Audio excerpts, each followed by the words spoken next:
Gold, trusted gold buyers. మీరు తాకట్టు పెట్టిన బంగారాన్ని విడిపించి ఈ రోజు ఉన్న మార్కెట్ ధరకు కొనబడను.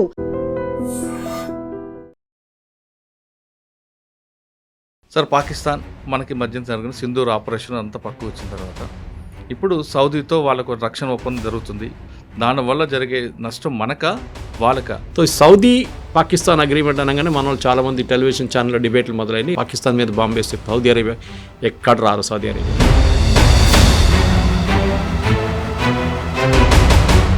సంతకాలు పెట్టడం ఒకటి, యాక్ట్ చేయడం ఒకటి.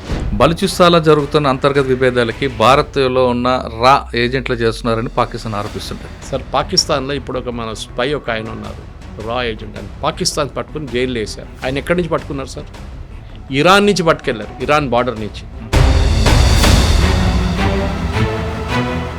ఆపరేషన్ సింధూర్ సక్సెస్ అయ్యాం, మళ్ళీ మన మీద పహల్గాన్ దాడి, ఆపరేషన్ సింధూర్. ఈ నేపథ్యంలో భారత్ పాక్ మ్యాచ్ అవసరం అన్నది చర్చ వచ్చింది. ఈ ఐసీసీ మ్యాచ్ అనేది దీనికి ఒక చాలా పెద్ద కాంట్రాక్ట్ ఉంది. భారతదేశం పుల్అవుట్ అయితే $16 మిలియన్ కట్టాల్సి వచ్చింది.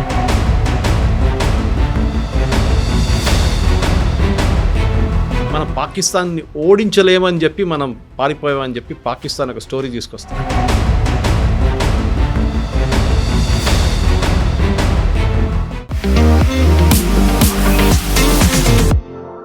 Welcome to iDream. Pakistan Saudi మధ్యన జరిగిన రక్షణ ఒప్పందం వల్ల భారతదేశానికి నష్టం జరుగుతుందా, లాభం జరుగుతుందా? వీరిద్దరి మధ్యన సయోజికి ఎవరు మధ్య ముందులోకి వచ్చారన్న విషయం అంతా మాట్లాడడానికి ప్రముఖ విశ్లేషకులు సురేష్ కొచ్చేటి గారు ఆయన క్లారిటీగా తెలుసుకుందాం. సార్ నమస్కారం. సార్, పాకిస్తాన్ మనకి మధ్యన జరిగిన సింధూర్ ఆపరేషన్ అంతా పక్కకు వచ్చిన తర్వాత ఇప్పుడు సౌదీతో వాళ్ళకు రక్షణ ఒప్పందం జరుగుతుంది. దానివల్ల జరిగే నష్టం మనకా వాళ్ళకా?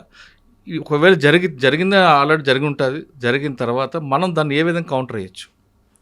First of all sir, Pakistan Saudi Arabia agreement దీనికన్నా ముందు కూడా ఉండే, కొత్త అగ్రిమెంట్ కాదు ఇది. అవునా? చాలామంది కొత్తది అనుకుంటున్నారు.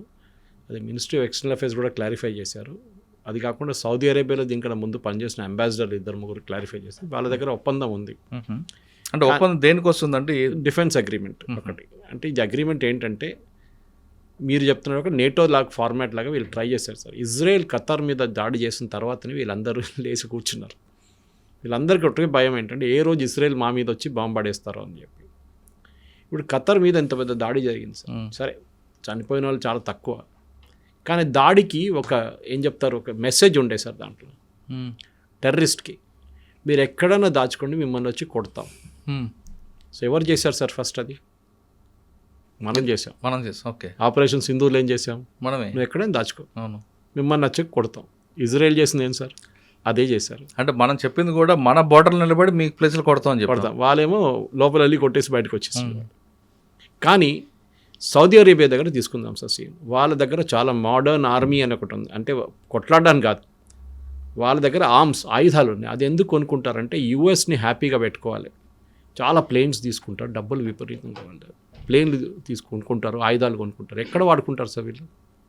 హూతీల మీద వాడుకున్నారు. దీనికన్నా ముందు హూతీలు దాడి చేసినప్పుడు సౌదీ అరేబియా రిటర్న్ దాడి చేశారు.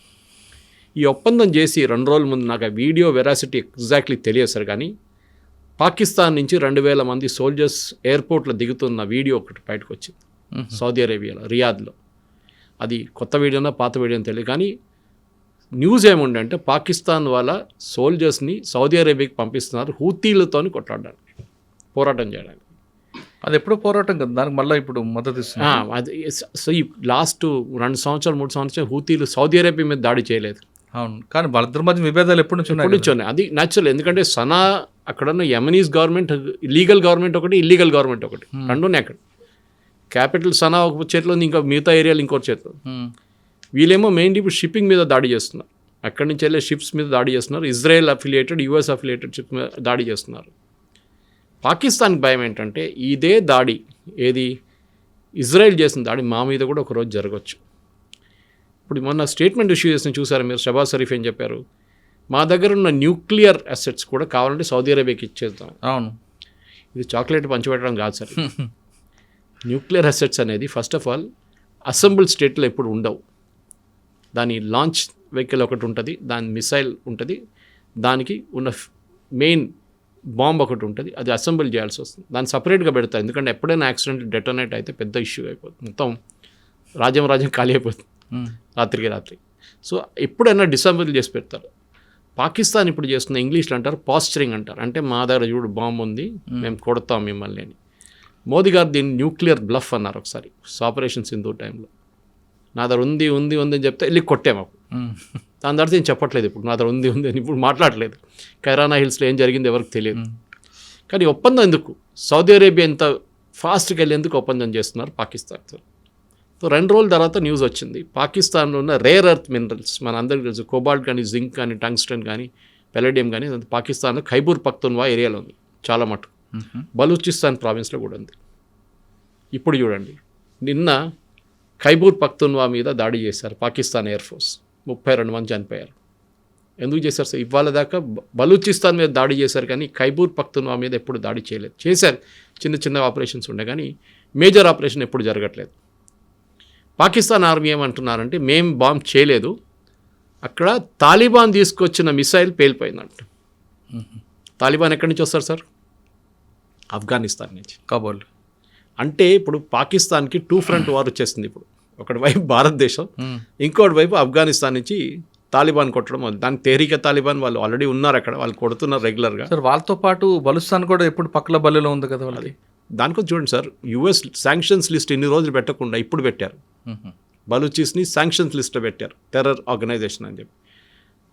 3 రోజుల ముందు యూరోపియన్ యూనియన్ చేసి ఇన్ని రోజులు చేయలేదు సార్.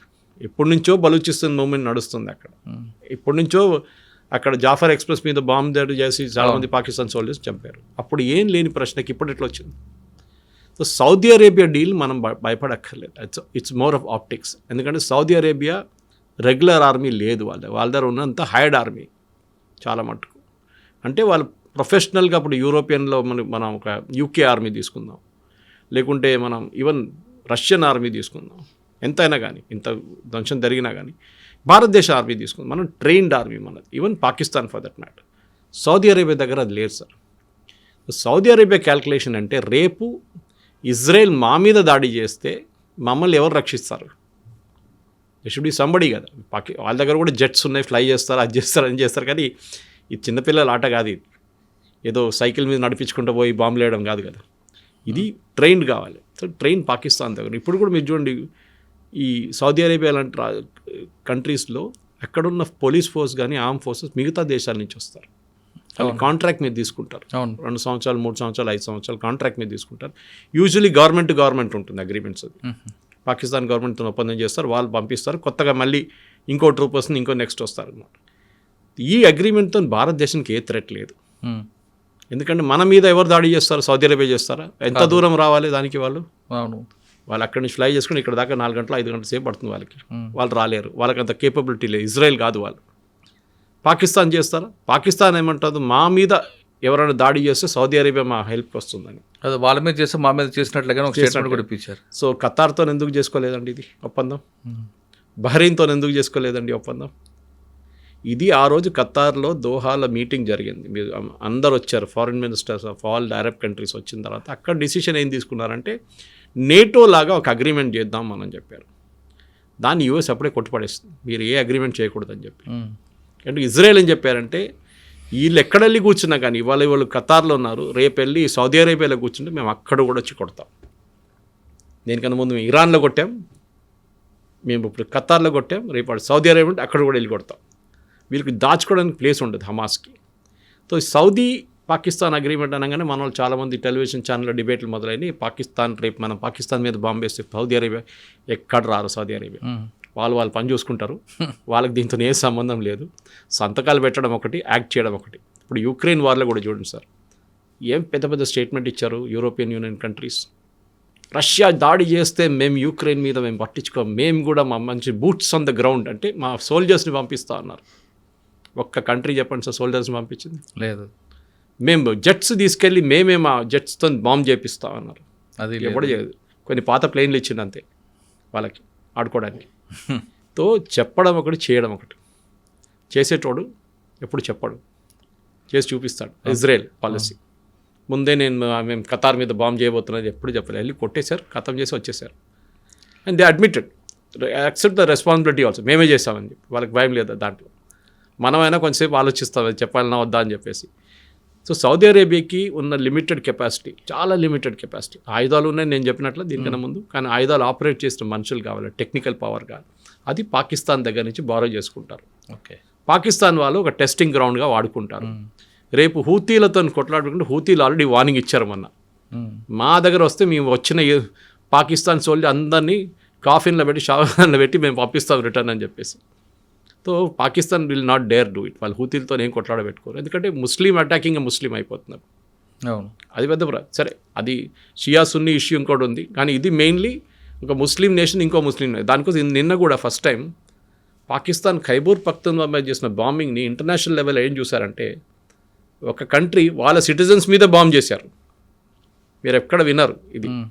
బహుశా ఇప్పుడు చెప్తే ఇందిరాగాంధీ గారు చేశారు కదా, మణిపూర్ మీద బాంబింగ్ చేశారంటే, అది ఆ టైంలో ఒక అవుట్ఫిట్ ఉండే, ఒక ఏం చెప్తారు గెరిల్లా అవుట్ఫిట్ ఉండే, వాళ్ళని అరికట్టడానికి చేసిన పని. అది రైట్ ఆర్ రాంగ్? ఇప్పుడు బీజేపీ వాళ్ళు కూడా అదే తీసుకుంటున్నారు కాంగ్రెస్ వాళ్ళ మీద, మీ ఇందిరాగాంధీ బాంబ్ చేసింది అప్పుడు మీరు ఎక్కడ ఉన్నారని చెప్పి. కానీ that is a different context. కానీ ఇప్పుడు ఏ దేశం సార్ చెప్పండి మీరు? యూఎస్లో ఉన్న ఎవరు దాని మీద బాంబింగ్ చేస్తారు ఇవాళ దాకా? చేయరు. ఏ దేశం చేయరు. సరే, టర్కీ, కుర్దిస్తాన్ ఆ ఇష్యూ, అలా ఇరాక్లో కూడా ఆ ప్రాబ్లం ఉండే, కుర్దు ప్రాబ్లం. ఇప్పుడు ఆ ప్రాబ్లం సార్ట్ అవుట్ అయిపోయింది. ఎప్పుడు చేయరు సార్. సో ఫస్ట్ టైం మనం చూస్తున్నాం ఒక నేషన్ లైక్ పాకిస్తాన్ ఇన్ని సంవత్సరాల నుంచి అక్కడ ఫార్మేషన్, మన ఇండిపెండెన్స్ అయ్యే టైం నుంచి నడుస్తుంది. 75 సంవత్సరాలు చేయని పని ఇప్పుడు చేశారు వాళ్ళు, బాంబింగ్. దీంతో అక్కడున్న మొత్తం ఈక్వేషన్స్ మారిపోయింది సార్. ఖైబర్ పఖ్తూన్ఖ్వా అనేది ఒక రెబెల్ కంట్రీ లాగా, ఒక మినీ ఆఫ్ఘనిస్తాన్ అనుకోండి. అక్కడ లా నడవదు, పోలీసులు నడవరు, ఆర్మీ పని అసలు పని లేదు. They are law unto themselves అంతే. మీరు తాలిబాన్ ఆఫ్ఘనిస్తాన్లో వెళ్ళి మేము లా, కోర్టు, జడ్జ్ అంటే వాళ్ళు తుపాకీ తీసుకుని కాల్ చంపేస్తారు, కథ అయిపోయింది, ఇంకేం మాట్లాడతావు. ఇది కూడా అంతే. It's a very rebel territory అన్నమాట. చాలా మటుకు మన ఆఫ్ఘనిస్తాన్ లాగా ఉంటుంది చూడడానికి, మనం ఒక స్ట్రక్చర్ లాగా, మొత్తం డస్టీ ఏరియా, అసలు కన్స్ట్రక్షన్స్ ఏం లేవు ఎక్కువ. అక్కడ రియల్ ఎస్టేట్ అనేది ఒక బేసిక్ హౌసింగ్ ఉంటుంది అంతే. మీరు బలూచిస్తాన్లో చూస్తున్నారు చూడండి, అంత డెవలప్మెంట్ కూడా ఖైబర్ పఖ్తూన్ఖ్వాలో లేదు. సరే, మీరు బలూచిస్తాన్ గురించి మాట్లాడారు. బలూచిస్తాన్లో జరుగుతున్న అంతర్గత విభేదాలకి భారత్లో ఉన్న రా ఏజెంట్లు చేస్తున్నారని పాకిస్తాన్ ఆరోపిస్తుంటుంది. సాధారణంగా మన దగ్గర ఉన్న బాంబింగ్కి దానికి పాకిస్తాన్ ఐఎస్ఐ యాక్టివిటీస్ వాళ్ళు వస్తుంటారు, చేస్తుంటారు అనేది మనం ప్రూవ్ చేసాం. రా అన్న వాళ్ళు అంత స్థాయికి దిగుతారా సార్? పాకిస్తాన్లో ఇప్పుడు ఒక మన స్పై ఒక ఆయన ఉన్నారు, రా ఏజెంట్, ఆయన పేరు మర్చిపోయాను నేను, సింగ్ అనుకుంటే, ఏదో ఒక ఇండియన్ నేవీలో పనిచేసిన ఓకే, ఒక ఆయన్ని పాకిస్తాన్ పట్టుకుని జైల్లో వేశారు. అవును. ఆయన ఎక్కడి నుంచి పట్టుకున్నారు సార్? ఇరాన్ నుంచి పట్టుకెళ్ళారు, ఇరాన్ బార్డర్ నుంచి. దాని తర్వాత మీకు గుర్తుంటుంది సార్, 6 నెలల ముందు 8 నెలల ముందు ఇరాన్ అండ్ పాకిస్తాన్ ఒక బాంబింగ్ క్యాంపెయిన్ చేశారు, వాళ్ళ మీద వీళ్ళ మీద. ఎందుకు చేశారు? పాకిస్తాన్ ఏం అలర్ట్ చేస్తున్నారు అంటే, బలూచీస్ని ఇరాన్ ఆయుధాలు ఇచ్చి హెల్ప్ చేస్తున్నారు మా మీద దాడి చేయడానికి. మనం చేసామా సార్? కాదు. ఇరాన్ మీద ఆరోపణ చేశారు పాకిస్తాన్ ఓపెన్గా, మీరు ఆయుధాలు ఇస్తున్నారు, మా సోల్జర్స్ మీద వచ్చి దాడి చేస్తున్నారు, జాఫర్ ఎక్స్ప్రెస్ మిగతా అన్నీ చేశారు. రా ఏజెంట్స్ చెప్పడం అది చాలా, నేను I won't be one surprised. మనం చేస్తే తప్పేంటి సార్? మన మీద కాశ్మీర్లో ఏం చేస్తున్నారు వీళ్ళు? అవును, అదే పని చేస్తున్నారు కదా. మనం మహాత్మా గాంధీ ఫిలాసఫీ ఇప్పుడు పనికిరాదు సార్. ఒక చంప మీద కొడితే ఇంకో 2 సార్లు కొడతాం మన చంప మీద, అంతే. సో మనం కూడా అదే పని చేస్తున్నాం. వాళ్ళు we will also keep their border restrict. అక్కడ మనం కూడా వాళ్ళని ఎప్పుడు టెన్షన్లో ఉంచుకోవాలి వాళ్ళు. సరే, కాశ్మీర్ వ్యవహారం వచ్చారు మీరు. ఆపరేషన్ సింధూర్ సక్సెస్ అయ్యాం, మళ్ళీ మన మీద పహల్గాం దాడి, ఆపరేషన్ సింధూర్. ఈ నేపథ్యంలో భారత్ పాక్ మ్యాచ్ అవసరం అన్నది చర్చ వచ్చింది సార్. ఈ ఐసీసీ మ్యాచ్ అనేది దీనికి ఒక చాలా పెద్ద కాంట్రాక్ట్ ఉంది.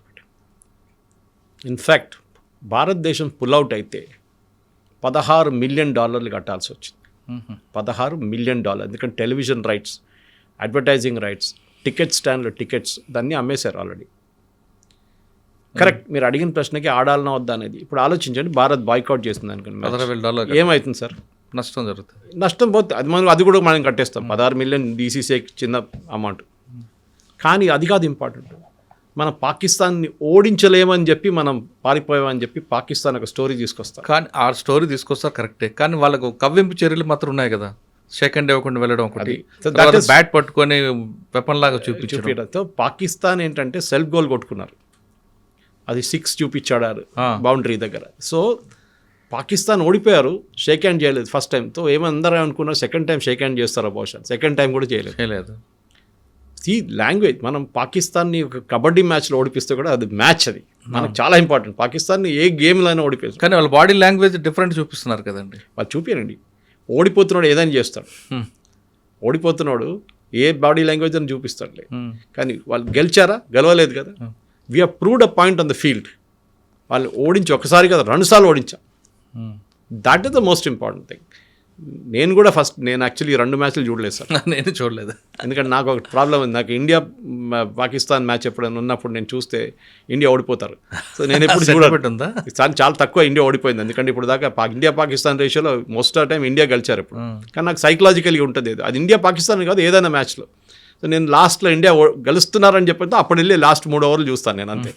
సో ఎనీవే, ఈ మ్యాచ్ ఆడడంలో నా ఒపీనియన్ ప్రకారం మంచి పని చేశారు. ఎందుకంటే మనం అక్కడి నుంచి జరిగిపోయి ఉంటే పాకిస్తాన్లో క్యాంపెయిన్ ఏముంటుంటే, చూడండి భయపడ్డారు, ఆపరేషన్ సింధూర్లో మేము 6 ప్లేన్లు కొట్టేసాం, చూడండి భారతదేశం మాతో ఆడడానికి భయపడుతున్నారు ఇప్పుడు. కానీ మనం గెలిచి చూపించాం వాళ్ళకి. పాకిస్తాన్ కూడా బాయ్కాట్ చేస్తా అన్నారు కదా సార్, షేక్ హ్యాండ్ చేయకపోతే ఫస్ట్ మ్యాచ్ తర్వాత. థర్డ్ ఎంపైర్ని తీసేయమని చెప్పారు కదా మ్యాచ్ రెఫరీని, చేశారా? లేదు. మర్యాదగా వచ్చారు, కొంచెం మ్యాచ్ డిలే చేశారు, 27తో డిలే చేశారు, రిటర్న్ వచ్చారు కదా, మళ్ళీ లైన్కి వచ్చేసారు. సో ఐ థింక్ ఒక డిప్లొమాటిక్ లెవెల్ చూస్తే ఇంకోటి, స్పోర్టింగ్ లెవెల్ చూస్తే ఇంకోటి, కమర్షియల్ డీల్లో చూస్తే ఇంకోటి. సరే మనం ఇప్పుడు దుబాయ్లో ఆడుతున్నాం. ఎందుకు దుబాయ్లో ఆడుతున్నాం? ఢిల్లీలో ఆడొచ్చు కదా సార్. ఇదే మ్యాచ్ ఢిల్లీలో జరిగితే పాకిస్తాన్ వస్తారా సార్? దుబాయ్లో ఎందుకు ఆడే ముందు మనం షార్జాలో ఆడుతున్నాం, మీకు గుర్తుండి. ఇప్పుడు కాదు, దీనికన్నా ముందు Sharjah was a common ground. Sharjah cup కూడా ఉంది కదా. Sharjah was a common. ఎందుకు షార్జాకి వెళ్ళాం మనం? ఎందుకంటే పాకిస్తాన్ ఇండియాకి రావడానికి భయపడతారు. సో ఇప్పుడు మనం ఆ మ్యాచ్ మంచిది అంటారు. We have buried the ghost అంటాం ఇంగ్లీష్లో. అక్కడ అయిపోయింది, మనం అక్కడ దఫనా చేసేసాం కంప్లీట్గా. ఇప్పుడు వాళ్ళే కొట్టుకుంటున్నారు. ఇప్పుడు వాళ్ళ కామెంటేటర్ వసీం అక్రమ్ కానీ మిగతా వాళ్ళు తిట్టుకుంటున్నారు పాకిస్తాన్ టీం. ఏంట్రా ఇది, ఒకసారి ఓడిపోయారు 2 సార్లు ఓడిపోయి, ఎందుకుంటున్నారు మీరు అని చెప్పేసి. చిన్న టోటల్ కాదు, సెకండ్ టైం మనం క్రాస్ చేస్తుంది. 171 is not a small total. I think highest, చేసింగ్లో India highest in Asia cup. Okay. So politics పక్కన పెట్టాలి సార్ ఎప్పుడు స్పోర్ట్స్లో. సరే ఎమోషనల్గా కరెక్ట్, పహల్గామ్ జరిగింది, ఆపరేషన్ సింధూర్ చేసాం. కానీ మనం బాయ్కాట్ చేస్తే what message does it send out అనేది మనం చూడాలి. మనకేమైనా బెనిఫిట్ వస్తుందా? ఏం రాదు, ఉన్న నష్టమే. ఆడడం బెటర్, ఆడి చూపించి వాళ్ళని ఓడిపించాలి, అది చేసాం మనం. దట్ ఈస్ మై, మిగతా ప్రేక్షకులకి ఇంకా ఒపీనియన్ ఉండొచ్చు, కానీ బహుశా నా ఒపీనియన్ ఇట్స్. చెప్పేవాడు చేయడు, చేసేవాడు చెప్పడు అని అంటున్నారు సురేష్ గారు. పాకిస్తాన్ సౌదీస్ మధ్యన ఒప్పందం వల్ల మనకు ఏ మాత్రం ఒరిగేది లేదు, మనం హ్యాపీగా ఉండొచ్చు అంటూ సురేష్ గారి విశ్లేషణ. ఇది పాకిస్తాన్ సౌదీ మధ్యన జరిగిన ఒప్పందంపైతో పాటు పాకిస్తాన్ ఇండియా క్రికెట్ మ్యాచ్పై సురేష్ గారి విశ్లేషణ. మరో అంశాల్లో మళ్ళీ కలుద్దాం. అంతవరకు నమస్తే. థ్యాంక్ యూ అండి. Thank you sir. And don't forget to subscribe to iDream. And for more videos, please subscribe to iDream. Please subscribe to iDream. Please subscribe iDream. And please subscribe to iDream. For more videos, subscribe to iDream. please like, share and subscribe to the channel. Congratulations, iDream. Subscribe to iDream. Subscribe to iDream. So subscribe to iDream Media. iDream ki iDream team andarki huge congratulations. Please subscribe iDream Media. Please subscribe to iDream. Subscribe iDream. Please subscribe to iDream. iDream అంటే నా కళల ఛానల్ను subscribe చేసుకున్న నోరు తిరుగుతలేదు, మీరైతే గంట గుర్తు కొట్టండి. For more such videos, please subscribe to iDream. Subscribe to iDream. Please subscribe to iDream. Please subscribe iDream Media. Please do subscribe to iDream. Please subscribe to iDream Media. For best entertainment and information, please subscribe iDream.